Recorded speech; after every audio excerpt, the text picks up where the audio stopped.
જય સ્વામિનારાયણ। આજે વાત કરવી છે મંત્રીમાંથી મહેતાજી। 1948 ની અંદર સૌરાષ્ટ્ર રાજ્ય અલગ થયું। ઉછરંગભાઈ ઢેબરના નેતૃત્વની અંદર પ્રધાનમંડળ બનાવવામાં આવ્યું। તેમાં શિક્ષણના પ્રધાન નાનાભાઈ ભટ્ટને બનાવવામાં આવ્યા।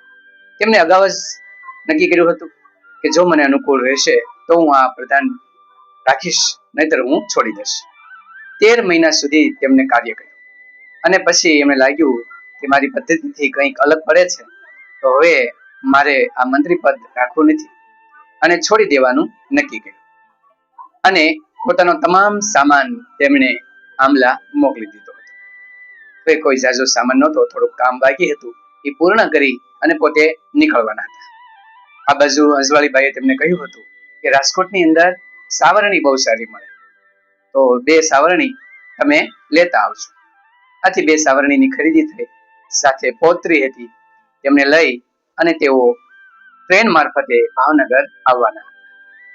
તૈયાર થયા। એ સમયે ડ્રાઈવર, કેટલાય પ્રધાનો, મંત્રીઓ આવી ગયા। ગાડી પણ તૈયાર હતી। કીધું કે આપ ગાડીમાં બેસો, અમે તમને સ્ટેશને મૂકવા આવે। તો કીધું કોની ગાડી?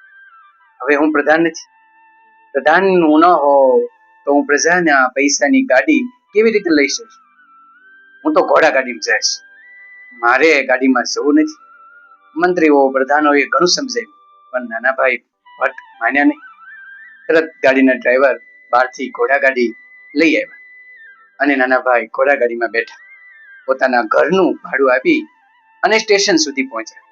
તો સ્ટેશને પણ ઘણા બધા પ્રધાનો, મંત્રીઓ હાજર હતા। ઘોડા ગાડીમાંથી ઉતર્યા।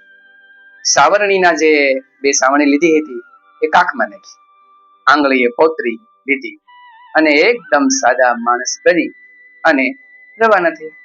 મન ઉપર જરાય અસર નહીં અને શાંતિથી ટ્રેન તરફ ચાલી નીકળ્યા। પ્રધાનો, મંત્રીઓ જોતા જ રહી ગયા।